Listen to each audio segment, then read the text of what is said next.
बड़ी खबर आपको बताना चाहती हूँ। उत्तराखंड के बागेश्वर से ये बड़ी खबर आ रही है, जहां बागेश्वर में बीजेपी विधायक सुरेश गरिया उफनती नदी को एसडीआरएफ की मदद से पार कर रहे थे। उन्हें सहारा देने के चक्कर में उनका गनर नदी में बह गया। लोग चिल्लाते रह गए। गनर को कुछ 100 मीटर की दूरी पर फिर नदी से निकाल लिया गया, लेकिन बड़ा हादसा भी हो सकता था। नदी पार कर रहे थे विधायक और बहाव में उनका गनर ही बह गया।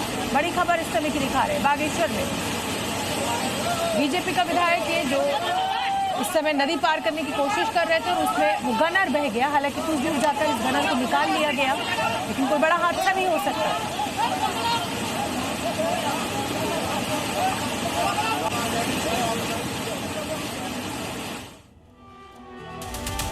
बिहार की राजधानी पटना में आज जबरदस्त सियासी संग्राम देखने को मिला। बीजेपी और कांग्रेस के कार्यकर्ता आमने सामने आ गए। हर कार्यकर्ता के हाथ में झंडा था। कोशिश ये थी कि विरोधी दल के कार्यकर्ताओं को किसी तरह से मात दे दी जाए। अब इस प्रदर्शन को रोकने में पुलिस भी काफी देर तक नाकाम रही। ये पूरा हंगामा प्रधानमंत्री नरेंद्र मोदी को लेकर आपत्तिजनक बयान को सुनकर हुआ था और पटना से ये खास रिपोर्ट आपको देखनी चाहिए। ये बिहार की राजधानी पटना है। बिहार कांग्रेस मुख्यालय के सामने बीजेपी कार्यकर्ताओं का रण घंटे भर जारी रहा। जिधर आपकी नजर जाएगी आपको बीजेपी और कांग्रेस कार्यकर्ताओं के बीच भिड़ंत ही दिखेगी। यहाँ पर मौजूद हर कार्यकर्ता के हाथ में लाठी है, डंडा है और अपनी पार्टी का झंडा भी है। हालात को संभालने पहुंची नीतीश की पुलिस लाचार है, क्योंकि जितने पुलिस वाले तैनात हैं उससे कहीं ज्यादा प्रदर्शनकारी है। ये देखिए किस तरह से एक पुलिस वाले ने हालात पर काबू पाने के लिए पिस्टल निकाला, लेकिन यही पिस्टल पुलिस के लिए जी का जंजाल बन गया। कांग्रेस के नेताओं को चेतावनी देता हूं, आपने मां का अपमान किया है। एक एक बिहारी बेटा आपको इसका जवाब देगा।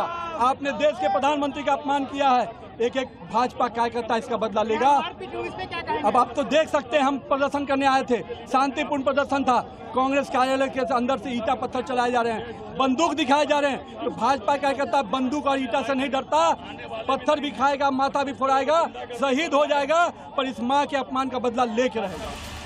बिहार बीजेपी नेता नितिन नवीन के मुताबिक बीजेपी कार्यकर्ता शांतिपूर्वक प्रदर्शन कर रहे थे, लेकिन इसका जवाब देने के लिए कांग्रेस ने भी अपने कार्यकर्ताओं को बुला लिया था और फिर दोनों तरफ से अपने अपने हिसाब से प्रदर्शन करना शुरू कर दिया। जिसके हाथ में जो आया अपने विरोधियों पर दे मारा। गाड़ी तोड़ा जा रहा है और ईंट पत्थर चलाए गए हैं। हम तस्वीर आपको दिखा रहे हैं। देखिए किस तरह के ईंट और पत्थर चलाए गए हैं।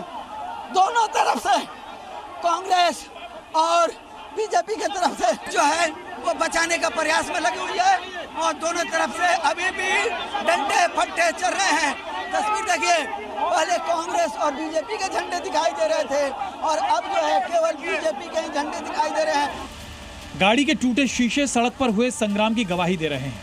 पटना की सड़क पर ऐसा संग्राम आपको आने वाले दिनों में और भी ज्यादा दिख सकता है, क्योंकि बिहार में आने वाले दिनों में चुनाव है, इसलिए भी सियासी तनाव है। इन सभी के बीच पीएम मोदी के लिए अब शब्दों का इस्तेमाल करने वाले शख्स मोहम्मद रिजवी को गिरफ्तार कर लिया गया है। लेकिन बात सिर्फ एक आरोपी की गिरफ्तारी और इसके खिलाफ कार्रवाई तक ही नहीं है, क्योंकि अब बात निकली है तो चुनाव तक जाएगी। बिहार के बेमिसाल चुनाव से पहले ये सिर्फ ट्रेलर है। पूरी पिक्चर के लिए अभी थोड़ा इंतजार कीजिए। ब्यूरो रिपोर्ट, जी मीडिया।